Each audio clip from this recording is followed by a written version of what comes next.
Hello, everyone, and welcome to English Pod. My name is Marco. My name is Catherine, and today we have an upper intermediate level lesson about something very technical. We're talking about marketing strategies here today. That's right. Today we have an upper intermediate lesson at the office. That is the category of this lesson. And we're basically talking about marketing, a marketing plan, and a lot of technical words around this part of business. All right, so let's take a listen to today's dialogue, and we'll be back in just a moment to talk about what's going on.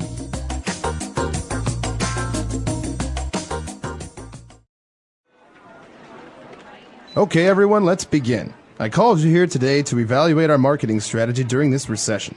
I wanted to re-emphasize our corporate mission of aiming to give our customers the best coffee and service in a clean and welcoming atmosphere.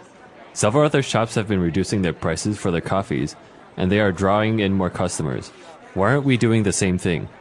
I know that recent sales have been slow, but we are not going to reduce our prices to the level of our competitors. We offer a superior product, and our focus is on long-term growth rather than short-term sales. If we lower our prices, we run the risk of devaluing our product. Customers don't care about coffee anymore. They only care about price. I disagree. Highly discerning customers know that our coffee is far better than the coffee you buy at the other places. Our coffee beans are artisan roasted, and we use state-of-the-art equipment to brew our coffees. When you compare the coffees side by side, our coffee wins the taste test every time.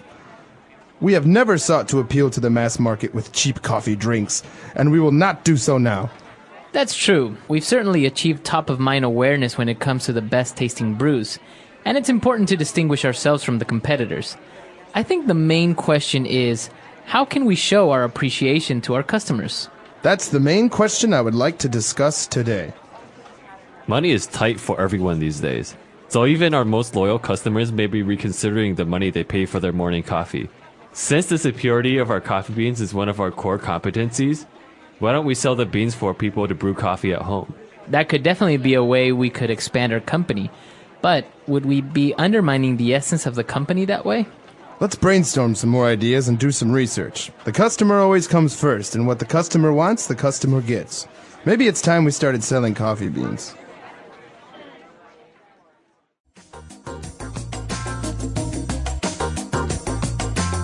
All right, we're back. So a very interesting dialogue. I think this is something very common that would go on in a meeting room when the marketing department is talking about prices and how do we increase sales, etc. So I think we had a lot of difficult words, or maybe words that we didn't really understand well. So let's take a look at some of those in language takeaway. Language takeaway. So the first word on the top of our list today is recession. Anyone looking at the news this year or last year probably knows what this word means, but let's talk about it anyway. What is a recession? That's right. So everyone was talking about the recession, and basically it is a noun. All right. And it means that people don't have enough money like before. And so consequently, services are decreased. People aren't buying as much. So there is a lack of commerce going on in a country, a region, or a city, etc. All right. So basically in economics, you have these different cycles. It's not like the economy is always the same. And so sometimes when there's not enough money, we call it a recession, and we can say, hey, I don't have much money to spend right now. We are in a recession. So that's a very common way to use the term. That's right. So as you said, it's an economic term, and many consequences because of this lack of jobs. It's just, as you said, a cycle. And so apart from a recession, that's why they are brainstorming to see how they can increase sales despite the recession. They also talked about their customers, and that their customers are highly discerning. All right, so this word, discerning, comes from the verb to discern. Mm-hmm. And it's a really important one because it means to be able to tell the difference, to understand the difference between two different things. Mm-hmm. Okay, so let's say we have 2 cups of soda. Mm-hmm.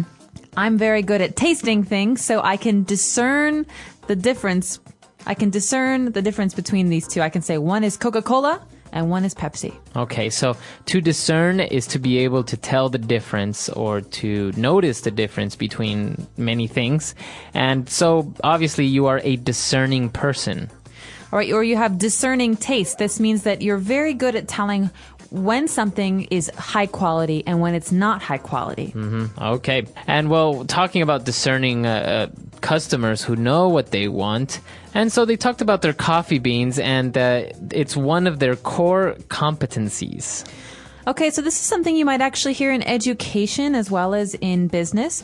Something is your competency if you are able to do it. All right. So I am able to write Chinese characters. It's one of my core competencies. Okay. So that's something that I'm able to do. So I consider it one of these central or important abilities. But you always talk about competencies within the context of some area. So my language skills, or in this case, at a company, we're talking about making a coffee. One of the company's core competencies is making their coffee beans. That's something they're good at. That's right. And core, when we talk about core, we talk about the center. We talk about one of the most important things. That's right. Okay. And, well, for the last word that we've prepared to you on Language Takeaway, we talked about them worrying that, selling the coffee beans might undermine the essence of the company. To undermine. Okay, this is a really important verb, and you'll hear this a lot actually in TV shows and especially in dramas. Say he's undermining my authority, or he's undermining my power. This means that someone is challenging it, or someone is kind of taking it away from you. Okay, so to undermine is to, as you said, challenge or try to take something from you, very sneaky, in a sneaky way sometimes. That's right. So, for example, if I'm the president of a country and someone is trying to take that away from me, someone is trying to be the president and trying to take down my government, he is trying to undermine my power. Okay, very good. So, 4 key words there on Language Takeaway. Now we're going to move on to Fluency Builder, where we prepared a lot of nice and very good phrases.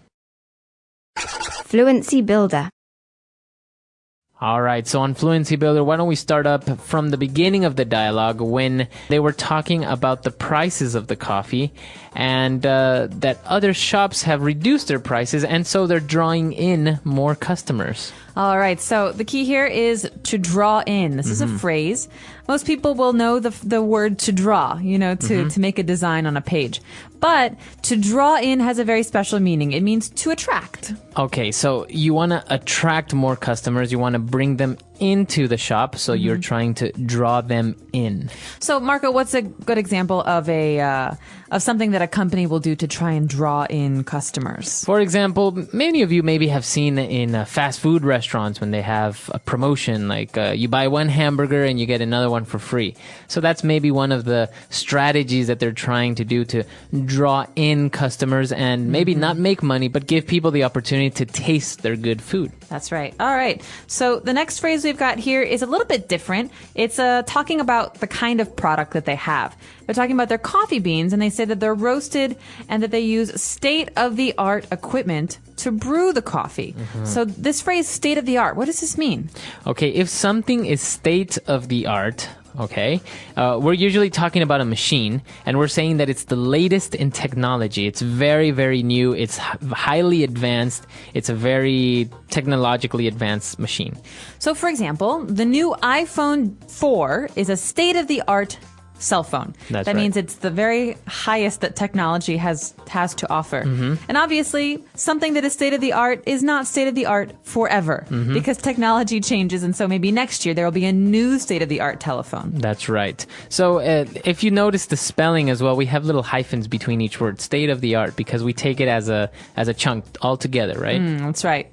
And following that, we have another phrase that is used to talk about products. They say when you compare the coffees we have side by side, our coffee wins against our competitors. So side by side. Okay, so the phrase there is side by side, and they're talking about comparing coffees side by side. So I think this is pretty literal. It's basically saying you put 2 coffee mugs or coffee cups together side by side, and you have people taste, and then you see which one they prefer. That's right. So you can say this when you're making comparisons. When I look at them side by side, I think I like the pink one more than the red one. So you are comparing. You are literally putting them next to each other to make a choice of which one is your preference. That's right. Okay, now moving on, we have a very interesting phrase when they were talking about the company and they've achieved top of mind awareness when it comes to best tasting brews. So this phrase, top of mind awareness, very closely related to marketing. What are we talking about here? Well, let's look at the individual words. We have top, which is on top, not on bottom. Mind, which is your head or your thinking. And awareness, which is the way that you see things. And so let's take a guess here and say that when I think of a category of product, like coffee, for example, what is the first thing that comes into my mind? That's right. So it's actually a very cool game that you can sometimes play with friends.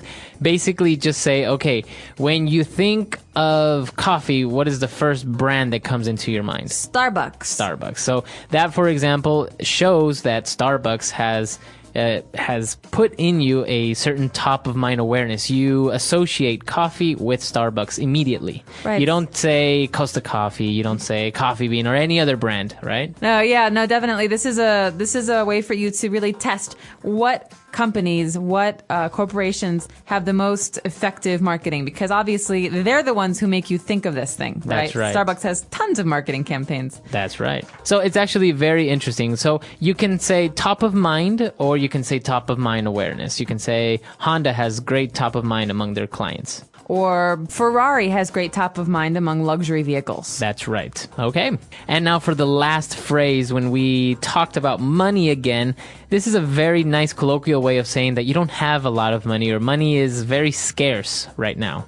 All right, so the phrase is money is tight. All right, so you know the word tight. You can hold something tightly, or this belt is tight. I'm gaining weight. But in this case, money is tight. That's a phrase we take as a chunk, and it means, like you say, Marco, I just don't have much money right now. So money is tight right now. Now, it's interesting because you can say it, money is tight, and then the subject. Money is tight for Bill right now. Or you can say Bill is tight for money at the moment. So you can switch it up depending on where you put the subject, towards the end or in the beginning. That's right. So usually you hear the phrase money is tight right now, or money is really tight, just kind of on its own. And it's a way to say, I don't have much cash. That's right. Okay. So we've taken a look at a lot of words and phrases here. Let's listen to our dialogue again, and we'll be back to talk a little bit more.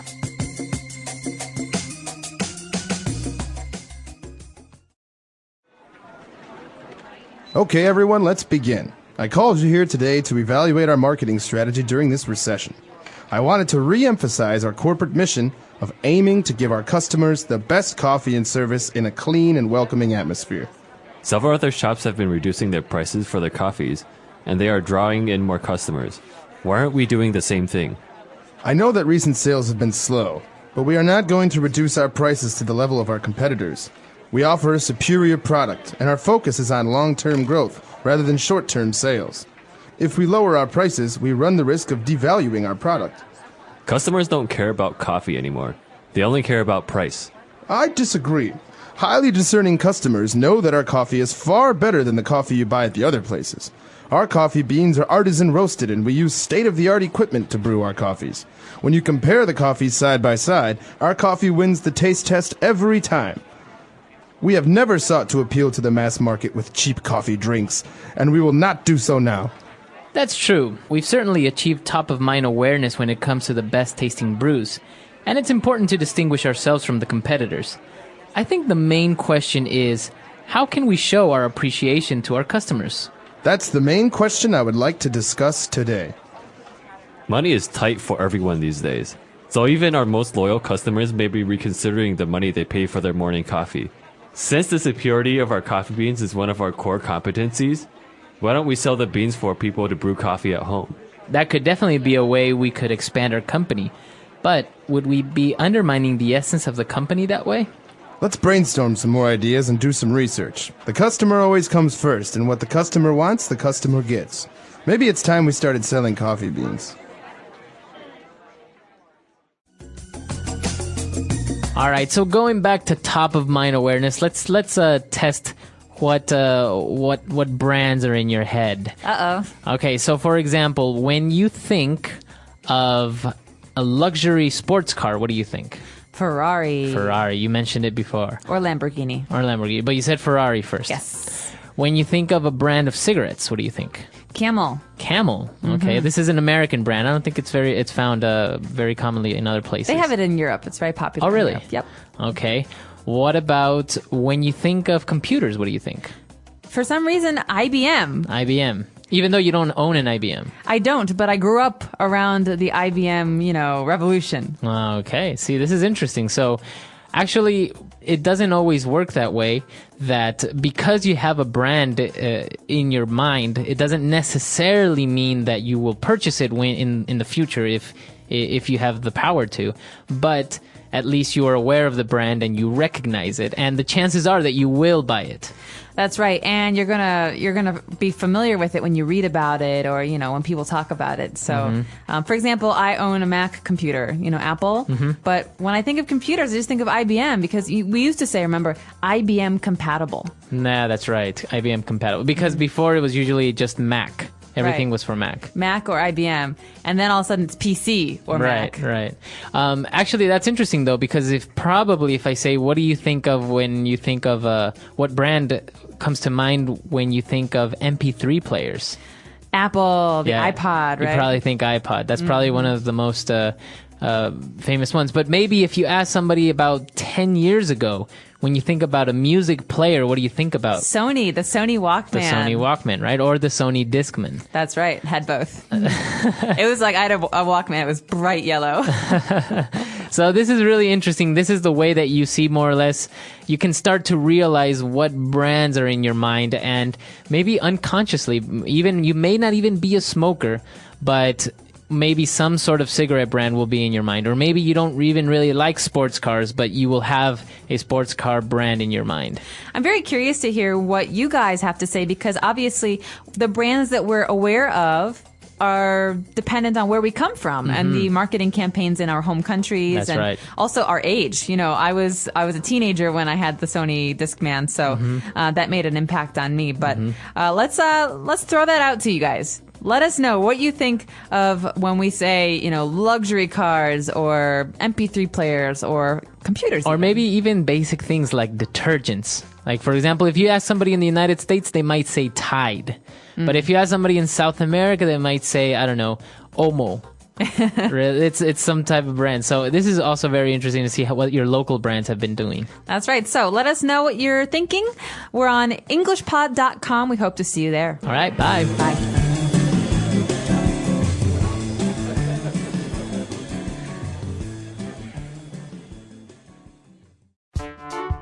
The English Pod Audio Review. Listen to the meaning, then say the vocabulary word. Reduce in value. Devalue. Showing insight and undertaking. Discerning. The latest and most advanced in technology. State of the art. Showing realization and perception. Awareness. To subvert or weaken insidiously or secretly. Undermine. Let's try that faster. Showing realization and perception. Awareness. Reduce in value. Devalue. The latest and most advanced in technology. State of the art. Showing insight and undertaking. Discerning. To subvert or weaken insidiously or secretly. Undermine. Now say the word and hear it in a sentence. Devalue.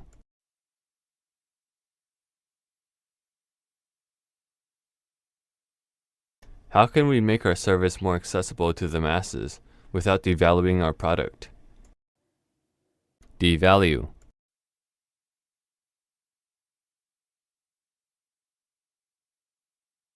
With the devaluation of the dollar, traveling overseas is now much more expensive. Devalue.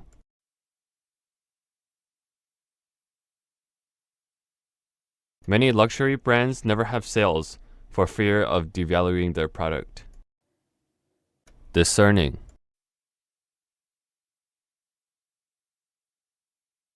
To the discerning shopper, quality is always better than quantity. Discerning.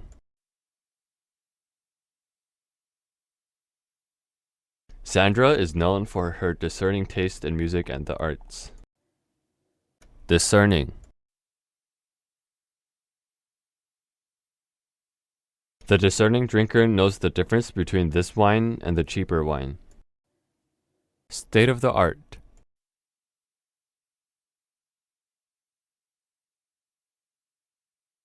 We installed new state-of-the-art machines in our factories to fulfill the recent surge in demand. State of the art. This company uses the most state-of-the-art technology to make their computers. State of the art.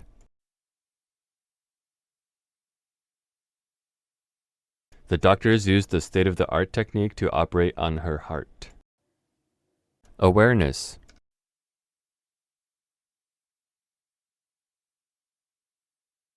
How can we achieve top-of-mind awareness in our field if we don't distinguish ourselves from our customers? Awareness.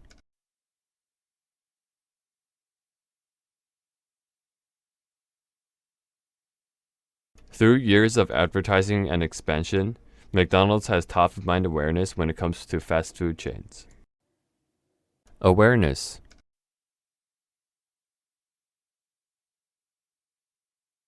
Marlboro has top-of-mind awareness around among cigarette companies. Undermine.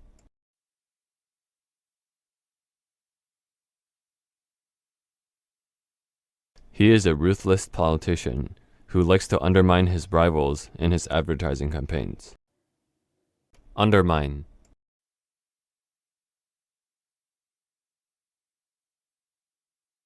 Your unthoughtful actions are undermining the legitimacy of this organization. Undermine.